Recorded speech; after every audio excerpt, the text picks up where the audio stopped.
Powell whispers rate cut. Ethereum smashes a 4.8K record. Bitcoin's back at 115K. $375 million shorts vaporized overnight. What explodes next? Welcome to your daily 5-minute crypto brief with Satoshi and Nova. Today is August 23rd, 2025. I am Nova. I am Satoshi. He talked about downside risks to jobs, employment, and basically said the Fed's ready to adjust policy. Adjust policy meaning cut rates. Exactly. He really opened the door to a potential cut, maybe even as soon as their next meeting in mid-September. Wow, okay. And the markets, well, they reacted instantly.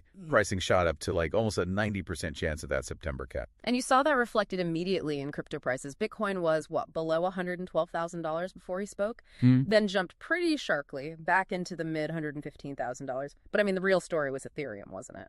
Oh, absolutely. Ethereum just exploded, nearly 15% gain. Yeah. Pushing 4,866 passers, a new all-time high. Incredible. Just completely vertical. Yeah. And it wasn't just ETH. You saw Solana, BNB, XRP, they all rallied hard. Right. Even the meme coins, your Doge coins, your Pepe's, they caught the wave too. It shows how that macro sentiment just washes over everything. It really does. But it wasn't just macro driving things, like you said. There was movement on the policy side in D.C. too. That's right. Kind of flew under the radar a bit, but the House added an amendment to the big defense spending bill, the NDAA, for FY26. Okay, what did it do? It explicitly bans the Federal Reserve from researching, developing, or issuing a central bank digital currency, a digital dollar. Okay, wait. Banning a digital dollar. Why is that good news for crypto?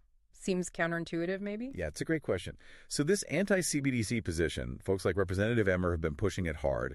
The thinking in the crypto space is that a Fed-issued digital dollar could mean more centralization, maybe more surveillance. Yeah. So banning it is seen as a win for, private digital currencies. It's viewed as supportive of the existing crypto ecosystem. Right, preserving the decentralized aspect. Exactly. And what's really interesting is the amendment specifically carves out an exception. It allows for open, permissionless, and private dollar-linked stablecoins. Ah, so it makes a clear distinction. Not all digital dollars are the same in their view. Precisely. It differentiates the private sector approach from a potential government-controlled one. That's seen as pretty bullish. Okay, that makes sense. And then, sticking with innovation, we also saw VanEck make a move, right? Filing for a new kind of ETF. Yes. VanEck filed an S1 for the VanEck JitoSOL ETF. This is potentially a big deal. JitoSOL. So that's tied to Solana. But it's not just tracking Solana's price, is it? No, not just the price. This would be the first U.S. fund, if approved, offering exposure to Solana's liquid staking tokens, specifically JitoSOL. Liquid staking tokens. So you get the price exposure plus yield. That's the idea. JitoSOL represents staked Solana, so it earns staking rewards, which are around, 7% annually for Solana right now?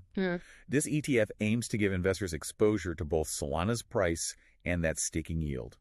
Interesting. So it's like bringing a DeFi concept into a traditional finance wrapper. Exactly. If the SEC approves this, it could really open the door for other yield-bearing crypto ETFs. It's a step beyond just spot price tracking.